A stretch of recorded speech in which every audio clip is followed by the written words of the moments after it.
It was midnight, and I was driving through backroads I hadn't seen in years. Fields stretched out endlessly on either side, dotted with an eerie mist that clung low to the ground. I was out here because of a phone call, one of those cryptic, static-laced messages that you can't ignore. "Get to the farm," it had said. "You're the only one who can help." The farmhouse appeared like a shadow in the distance, the kind of place you see in horror movies but never imagine visiting. The closer I got, the more I could make out details. Windows that should have been boarded up stared back at me, dark and hollow, as if waiting for something. I parked by the barn and cut the engine. Everything was silent except for the faint rustling of trees. But then a sound. A muffled cry, distant but distinct, coming from the direction of the fields. It was a human sound, filled with fear and pain. I walked slowly, trying to push down the fear gnawing at me. The crops towered over me as I stepped deeper into the field, and the cry grew louder. Then, something moved in the corner of my vision, a shadow darting between the cornstalks. My heart pounded, but I pressed on, calling out, "Hello? Is anyone there?" Silence. Then, a whisper that seemed to come from all around me. "They're watching." I whipped around, but no one was there. Just rows of corn, swaying softly under a non-existent wind. I took a deep breath, trying to shake the growing sense of dread. But before I could take another step, the ground shifted beneath me. I stumbled, catching myself on a nearby stalk. But when I looked down, I saw something that made my blood run cold. It was a footprint, large and deep, and it was still wet. The footprint was massive, too big to belong to any animal I knew. Its edges were smeared, as if whoever left it had been dragged. The chill of fear clawed up my spine, but something else compelled me forward, pushing me to follow the trail. I continued down the row, every step feeling heavier.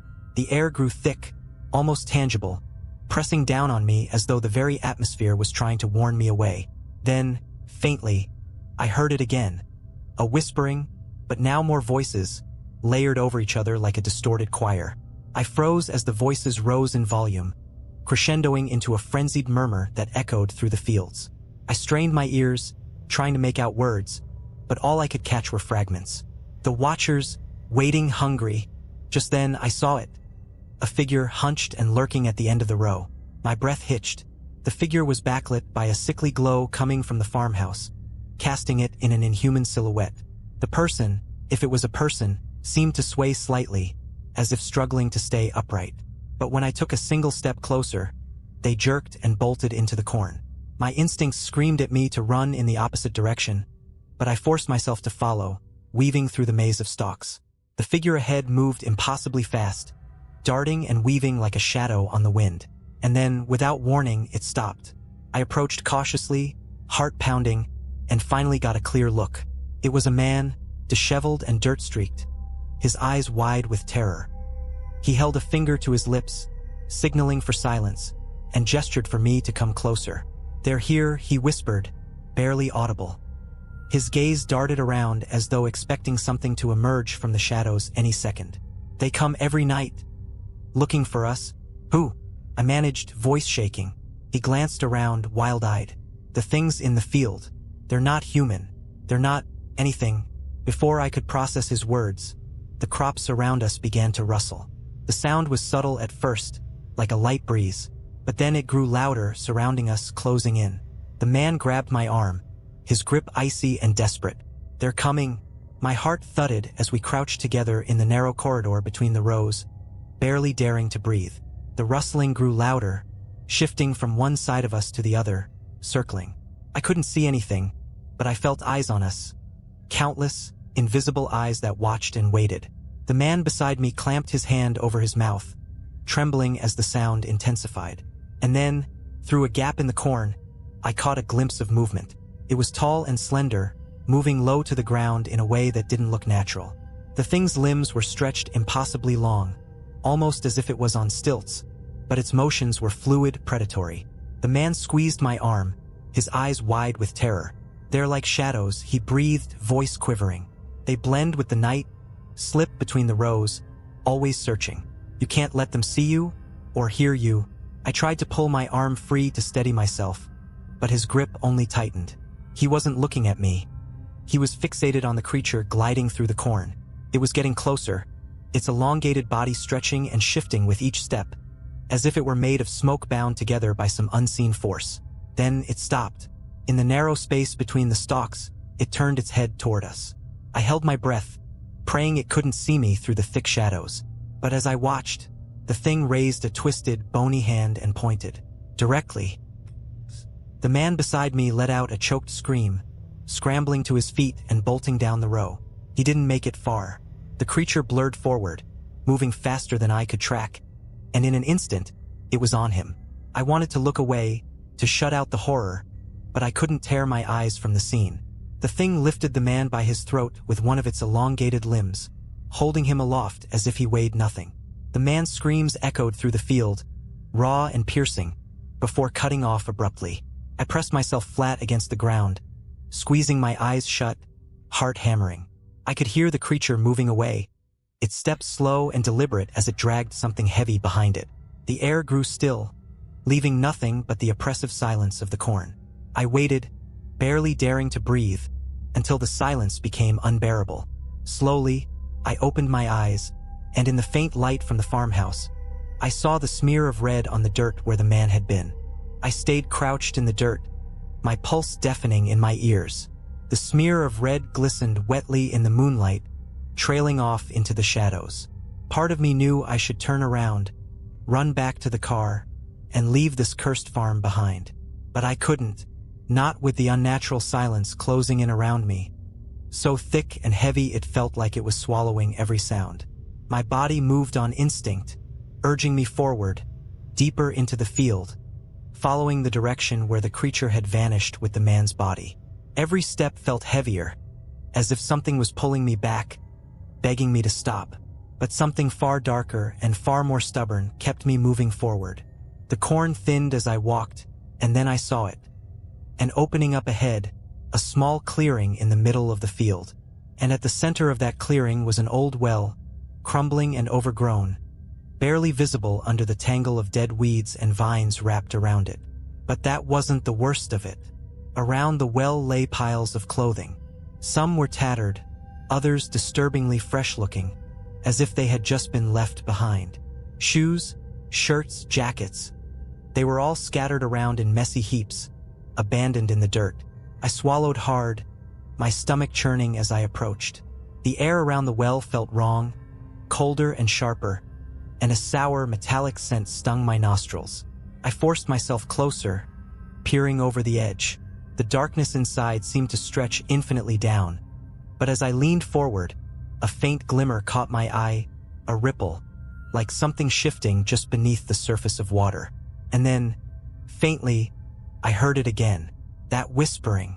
This time, though, it wasn't coming from the field or the trees. It was coming from below. I froze, straining to listen, and the words grew clearer, layered over each other, voices tangled and tortured. They were pleading, desperate cries echoing up from the depths of the well. "Help us! Please, God, help us!"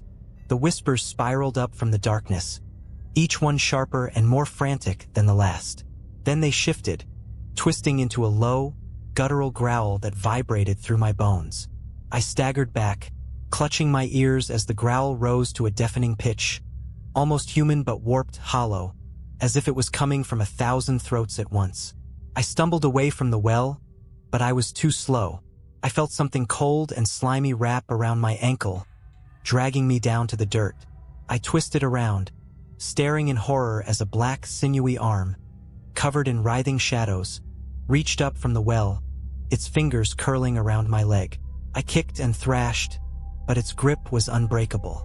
My screams were swallowed by the night as it began to pull me toward the well, closer to that endless pit of darkness and whispers. But just when I thought I was done for, I heard a voice, low, barely audible, but real. "Get up, run. Don't look back." The grip around my ankle loosened, just enough for me to pull free. I scrambled to my feet, my leg throbbing as I bolted from the clearing. I sprinted through the field, the corn whipping against my face, the whispers chasing me, hissing threats and promises, growing louder with each step. I burst out of the field and onto the dirt road, breathless and shaking, and I didn't stop running until I reached the car. I fumbled with the keys, hands slick with sweat, finally wrenching the door open and throwing myself inside. As I started the engine, I dared one last look back at the farmhouse. Standing at the edge of the field, half hidden in the shadows, was a figure. A twisted silhouette, tall and thin, watching me with hollow, dark eyes.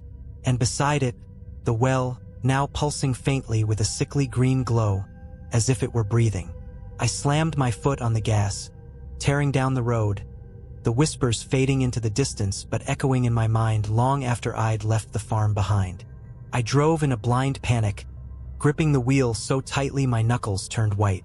My mind was racing, replaying every horrible image from the farm, every whisper that seemed to still echo in my ears. I didn't stop until I hit the main road, where the distant glow of streetlights felt like some small salvation against the darkness that clung to me. But as I slowed down, something shifted in the rearview mirror. My heart sank. Through the thin layer of dirt on the glass, I saw it, the faint, pulsing green glow of the well. It was far off, barely visible, but somehow, it was there, trailing me down the road. I tried to shake it off as exhaustion, a trick of my mind. After everything I'd seen, surely I was just imagining things. But the glow stayed, steady and unrelenting, a reminder of what lay back there, waiting in the dark. Then my phone buzzed, jolting me. I didn't want to answer it, didn't want to hear any more strange voices or cryptic warnings. But the name on the screen was a familiar one, my brother. I fumbled to answer, desperate for the sound of someone real. "Hey, are you okay?" he asked, his voice low and concerned. I let out a shaky breath, trying to keep my voice steady. I don't know. Something happened at the farm. Something I don't even know how to explain." He was quiet for a moment, and then, in a tone that sent chills down my spine, he said, "You went back there?" His words made me realize something. He knew about the farm, and he sounded terrified. I pushed him for answers, for anything that could explain what I had just experienced. After a long silence, he finally spoke. "Look, there's something I never told you about that place. Our family, we weren't the only ones tied to it. There were others, people from the town who used to live nearby. They disappeared, all of them. And the well, it was sealed for a reason." A heavy pause filled the line, and then he added, "No one knows what's at the bottom of it. They say it's older than the farm, older than any of us. Something ancient."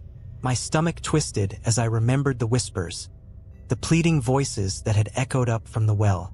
I hadn't told him about those, but somehow he already knew. "Whatever's down there," he continued, his voice trembling, "it wants people. Takes them, keeps them. Once it has you, you're part of it. Forever."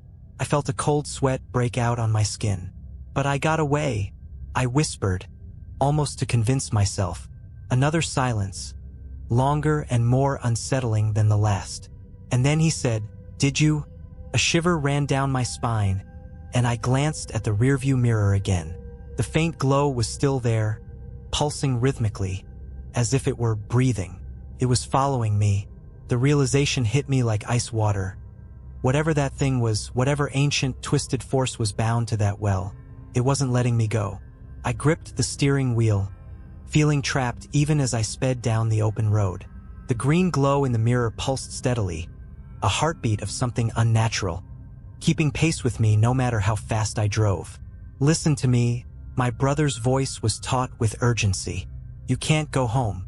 It'll follow you there, just like it's following you now. You have to go somewhere it can't reach. Somewhere safe." "Safe?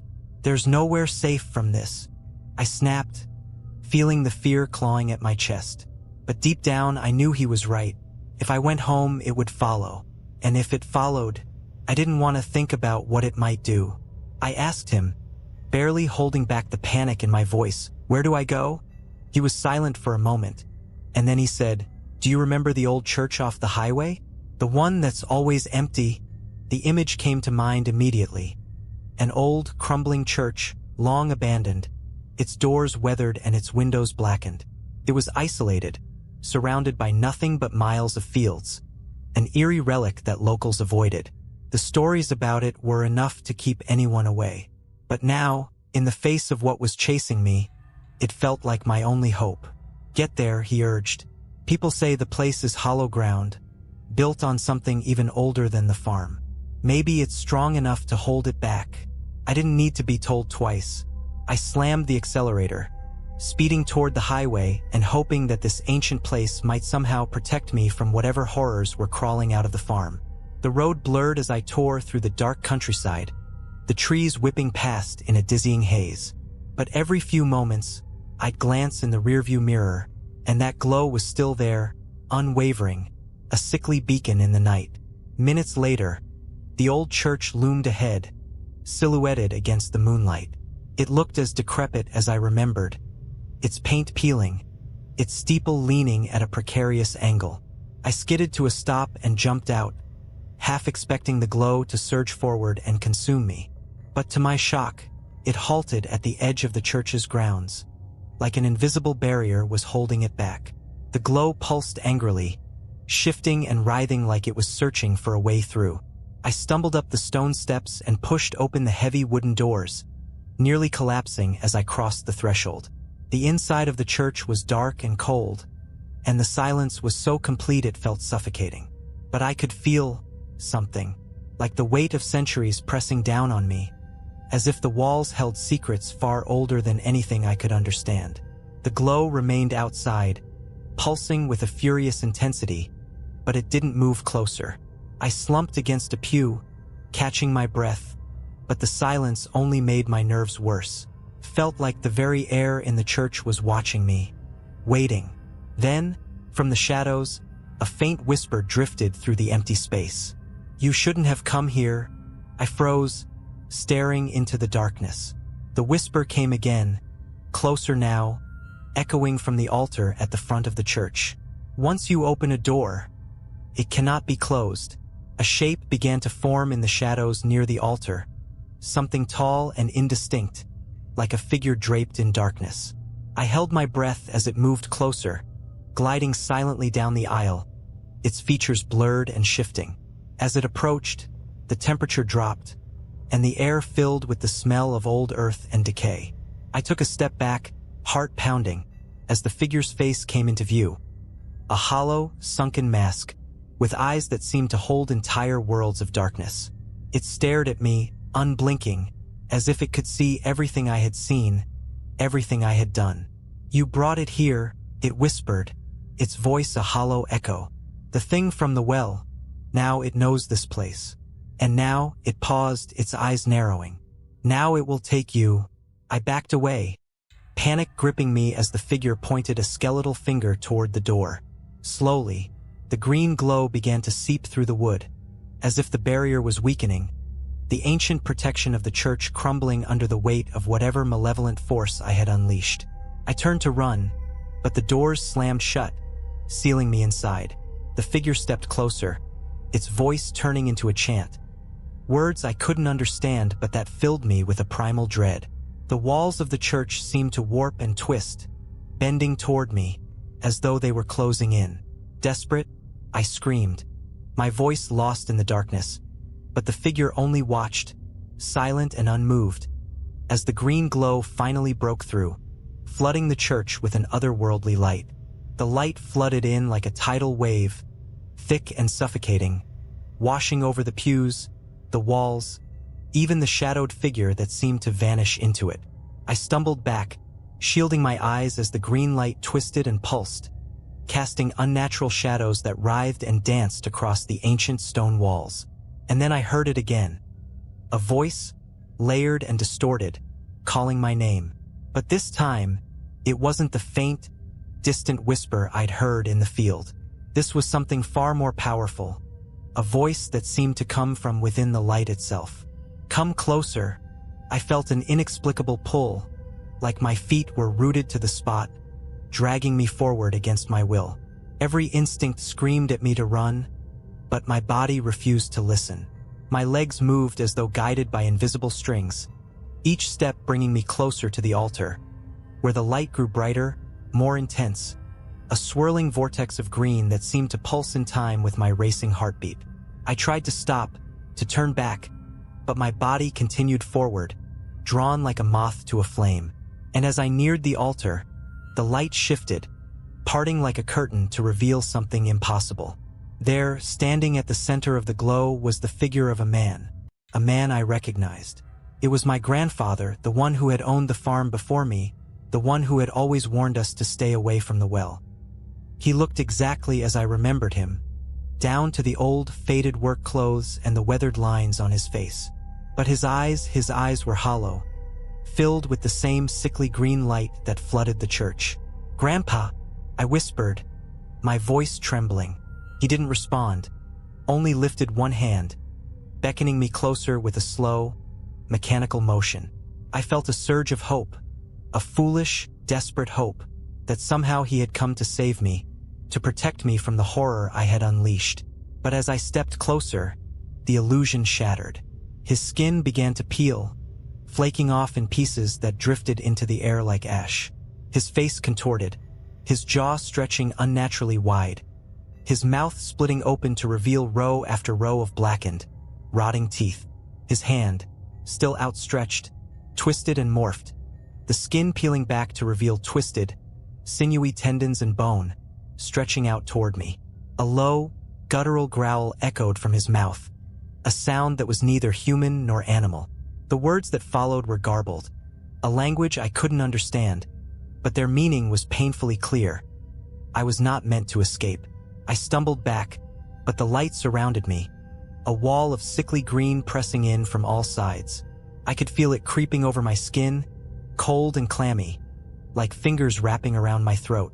The whispers returned, louder and more frantic, overlapping until they became a single, deafening voice.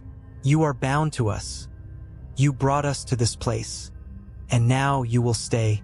I tried to scream, but no sound escaped my lips. My body felt numb, drained of strength, as if the light itself was siphoning the life from me, piece by piece. Shadows danced at the edges of my vision, twisting into faces, contorted and screaming, their mouths open in silent agony. And then I realized they were the faces of the others, the ones who had disappeared, the ones the well had claimed. They were all here, trapped in the light, their souls bound to the darkness that lurked within it. And then, through the haze of light and shadows, I saw it. The well. It was here, somehow, inside the church, towering above me, its depths stretching down into an endless darkness. The whispers grew louder, voices rising in a twisted harmony that vibrated through my bones. And from the darkness of the well, something began to emerge. A hand, twisted and gnarled, its fingers impossibly long, reaching up toward me. My mind reeled, and every nerve in my body screamed to run, to get away, but my legs refused to move. The hand continued to rise, followed by an arm, then a shoulder, as the thing crawled up from the depths, pulling itself free of the shadows. Its face was a nightmare, hollow eyes that glowed with the same sickly green light, a mouth twisted into a grotesque smile, its teeth sharp and glistening. It stared at me with a hunger, a dark, insatiable hunger that promised an eternity of suffering. With the last shred of strength I had, I forced myself to move, stumbling back toward the door. My fingers clawed at the wood, desperate to escape, but the door remained sealed, as if fused with the walls. And then, just as the creature reached the edge of the well, the light began to flicker, dimming and surging erratically. A deep, resonant voice filled the room, a voice that was neither human nor beast, echoing from somewhere beyond. "Leave this place," it commanded, each word reverberating through the air like a thunderclap.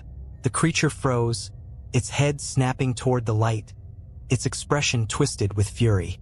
The voice repeated, louder this time, filling the entire church with a force that shook the walls. "Leave," and just like that, the light surged one last time, blinding me. When it faded, the church was empty. The creature, the figure of my grandfather, even the green glow, everything was gone. I collapsed to the floor, gasping for breath, my mind spinning, unable to process what had just happened. The silence in the church was overwhelming, the kind of silence that felt ancient, untouched, like something had restored order to a place that had been teetering on the edge of ruin. I stumbled to my feet and pushed the doors open, stepping out into the cold night air. The fields were silent, the farm a distant shadow in the moonlight. I didn't look back. I didn't dare. The chill of the night hit me hard, cutting through the shock and exhaustion that had settled over me. My body felt like it was moving on autopilot, one shaky step after another away from that cursed place. I didn't know where I was going. All I knew was I had to put as much distance between myself and that church as possible. But as I reached my car, a creeping sense of dread clawed its way back up my spine. The quiet wasn't right. The wind, the trees, even the chirp of crickets. All of it was dead still, as if the world itself was holding its breath. I paused, hand on the car door, and glanced around, scanning the darkness for any sign that something was still following me. And then I saw it. A single light, small, faint, and green, hovering at the far edge of the road like a distant, watchful eye. "No," I whispered, barely audible, as the horror washed over me. I had thought the church, the ancient presence within it, had saved me, had banished whatever force I had stirred. But that light was a cruel reminder that some things don't simply disappear. They follow. Without another thought, I dove into the car and slammed the door, heart racing as I started the engine. The headlights blazed to life, cutting through the darkness. But that green glow remained, untouched and unmoving, as if mocking me. I floored the gas, tires screeching as I tore down the dirt road, praying I could outrun it, that somehow speed or distance would make a difference. But as I glanced in the rearview mirror, the light was still there, gliding along behind me, keeping perfect pace no matter how fast I went. I couldn't tell how far or close it was. It seemed to stretch and shrink with each turn, sometimes just a flicker in the distance, other times glaring brightly in my mirror. As I drove, fragments of my brother's warnings echoed in my mind, intertwining with the whispers I'd heard from the well. Asterisk, once you open a door, it cannot be closed. You are bound to us, forever. Asterisk. My heart pounded harder, the reality sinking in. This wasn't something I could just drive away from or hide from. Whatever had crawled out of that well was now a part of me, a mark I couldn't erase. I was bound to it. Lost in a daze of panic and exhaustion, I realized I had driven far off course. The familiar fields and trees had given way to thick woods, twisted and dark, swallowing the road in shadows. I didn't remember making the turn, but somehow I was deep in unfamiliar territory, the road narrowing until it was barely more than a gravel path winding into the dense forest. I slowed, hesitating as the headlights swept over the gnarled branches overhead, casting distorted shadows that clawed at the edges of the light. The glow was still behind me, a steady, unyielding reminder that no matter where I went, it would be there. But then, as I peered into the darkness, I saw something strange up ahead. An old rusted gate, half open and leaning to one side, marking the entrance to what looked like an abandoned property.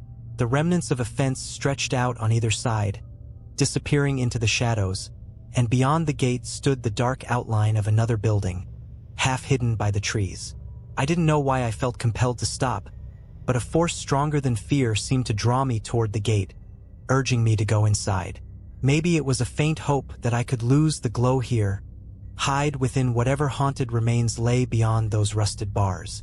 Or maybe it was the whisper of something older, something connected to the ancient force that had been awakened tonight. With one last look at the glow in my mirror, I cut the engine and got out, the silence swallowing me once again. The gate creaked as I slipped through, and I found myself walking slowly up a narrow path toward the building. A dilapidated farmhouse, its windows shattered, its walls warped with age and neglect. As I stepped closer, I could feel a presence, something watching from within, and the air grew thick with an almost tangible malice. I hesitated, but that strange pull urged me forward, leading me up the broken steps and through the sagging doorway. Inside, the air was stale, thick with dust and the faint, acrid smell of decay. The floorboards creaked under my weight, each step echoing through the empty rooms as I wandered deeper into the house. Shadows clung to every corner, twisting and shifting as I moved, and I could feel that presence growing stronger, like a dark, hungry thing lurking just beyond the edge of sight. And then, from somewhere deeper within the house, I heard it. A faint, rhythmic tapping, like a heartbeat against the silence. I followed the sound, each step heavier than the last, until I reached a narrow staircase descending into darkness. The tapping grew louder, echoing up from below, and I knew I had to go down. I descended slowly, each step sinking deeper into the dark, and as I reached the bottom, I found myself in a low, narrow room lined with old, crumbling shelves. At the center of the room stood a table, and on it, a small glass jar. Inside, suspended in murky green liquid, was a single human eye.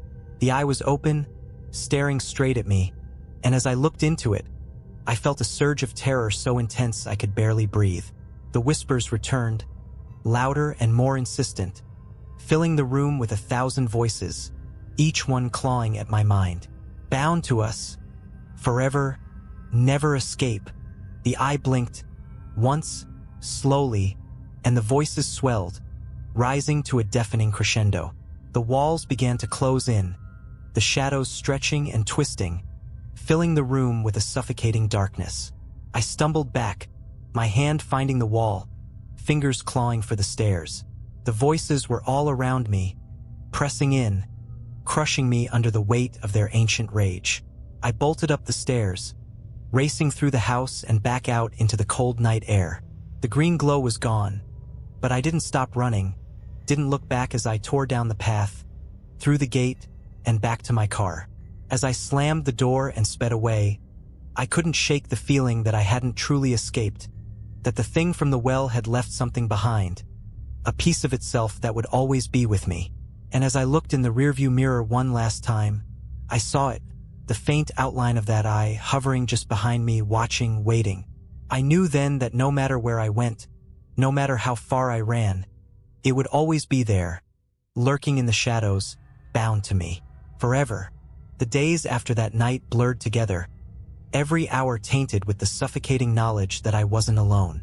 No matter how much daylight flooded my room, how many locks I secured on my doors, I could feel it. Something watching, waiting, hidden just beyond the veil of the ordinary. It started with small things. The faintest hint of green glinting from the darkest corners of my house. Shadows that stretched and twisted just a little too far. I'd be walking down my hallway, catching a glimpse of that single green eye reflected in the glass of a picture frame or a mirror. But when I'd look again, it would be gone, leaving only the quiet, pressing sense of dread that had become my constant companion. Sleep became impossible. Every time I closed my eyes, I'd see it. The well, the eerie green glow, and that twisted figure clawing its way out of the depths. And in the silence of my sleepless nights, the whispers would return. A soft, insistent murmur that seemed to seep from the walls, filling my room with an oppressive, otherworldly presence. One night, as I lay wide awake in bed, I heard a soft tapping sound from the corner of my room. My heart stilled. I tried to convince myself it was just the house settling, that I was letting my fear get the best of me. But the tapping continued, slow and deliberate, like fingers drumming against the wall. With my breath caught in my throat, I sat up and scanned the room. At first, I saw nothing but shadows, distorted and dancing in the faint light filtering through the blinds. But then, in the far corner, something moved. A dark shape, subtle and almost unnoticeable. But there, I froze, unable to look away as the shape slowly took form, solidifying into a figure. It was tall, its limbs elongated and twisted, as if they had been stretched beyond the limits of human anatomy. And then I saw it, the eye, glowing a sickly green from the center of its face, unblinking, fixed on me. I tried to scream, but no sound escaped my lips. The figure took a step closer, its body moving with a horrifying, fluid grace, the eye never leaving mine. The whispers filled the room, louder now, echoing in my mind. You cannot hide. You cannot escape. You are bound to us. The thing stepped closer, and I felt a wave of cold wash over me, seeping into my skin, freezing me to the core. My heart hammered in my chest, my body paralyzed as it leaned down, its face inches from mine. The green eye filled my vision, so close I could see its intricate details. The strange, swirling patterns, the depthless black pupil, the faint reflection of my own terrified face staring back at me. Then, in a voice that sounded like 1,000 voices layered together, it spoke. Asterisk, you opened the door, and now you will keep it open. Forever. Asterisk. I felt a cold hand brush against my face, and just as quickly as it had appeared, the figure vanished, dissolving into the shadows like smoke. The room was empty again, but the silence was deafening, thick with a lingering sense of malice that clung to the air. I collapsed onto the bed, shaking, gasping for breath, but I knew this was just the beginning. The next day, desperate and exhausted, I went back to the farm. I don't know what I hoped to find, but something inside me knew that if I didn't face this curse, it would haunt me until the end of my days. The well loomed in my mind, a dark, gaping wound in the earth that had opened something I could never close. When I arrived, the farm was eerily still, the fields quiet, as if holding their breath. The barn doors creaked as I passed, but the house itself seemed untouched by the horror that had consumed it. I made my way to the well, feeling an invisible weight pressing down on me with each step. The well was exactly as I remembered, crumbling, overgrown, its depths hidden in an impenetrable darkness. I stood at the edge, staring down, feeling that same pull, that same sense that something was watching from below. I know you're there, I whispered, my voice trembling but defiant. What do you want from me? For a moment, there was only silence. But then, from the depths of the well, a voice rose, soft and insidious, a chorus of whispers that filled the air around me. The door must remain open. A surge of anger flared within me, overriding my fear. Why me? I shouted, my voice echoing down the well. Why did you choose me? The whispers fell silent, and then a single voice, clear and cold, answered. Asterisk, you were the one who listened, the one who came when we called. Asterisk. I staggered back, the weight of their words settling over me like a shroud. All this time, I had been the one who answered their summons, who opened the door to something ancient and malignant that should have stayed buried. But as I looked down into that darkness, I knew what I had to do. If they wanted the door open, then I would give them exactly what they wanted. With a final, defiant glance at the well, I turned and walked back to my car, a strange, calm resolve settling over me. I drove to the edge of the property, where the ancient church sat abandoned and silent. Inside, I prepared a ritual. I lit candles, gathered symbols of protection, and stood before the altar, channeling all the fear, the rage, the desperation that had consumed me. And as I spoke, invoking ancient words of binding and banishment, I felt the weight of the presence pressing in, swirling around me, desperate to escape. The green glow filled the room, pulsing, thrashing against the walls, and for a moment, I thought it would overwhelm me. But with a final surge of strength, I shouted, "You cannot have me. You are bound to this place. Forever." The light flickered, dimmed, and then, slowly, faded into nothingness. The silence that followed was absolute. The church was empty, the air light, as if a burden had finally lifted. I walked out into the dawn, feeling a strange peace settle over me. The green glow was gone, the voices silenced. The door, I knew, was finally closed. But as I reached my car, I felt a chill run down my spine. I looked back at the church one last time, and for just a moment, in the faint morning light, I thought I saw a single green eye watching me from the shadows. The door might be closed, but I knew some doors never truly lock. And somewhere, in the darkness, it was still waiting. The days after the ritual at the church passed quietly. The weight of that green glow, the feeling of being watched, even the whispers, all of it had vanished, as if whatever ancient force had pursued me had finally released its grip.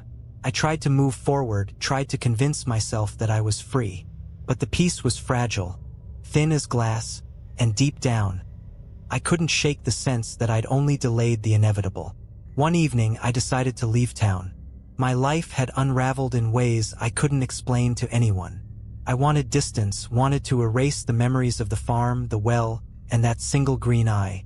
As I packed my things, I kept glancing over my shoulder, half expecting to see a flicker of green in the corners of my house. But there was only silence, empty and final. I drove until nightfall, stopping at a quiet motel in the middle of nowhere. The air was cool and calm, and for the first time in months, I felt a glimmer of hope that maybe, just maybe, I could start over. I checked into my room, the old key clinking in the lock as I stepped inside, the door creaking shut behind me.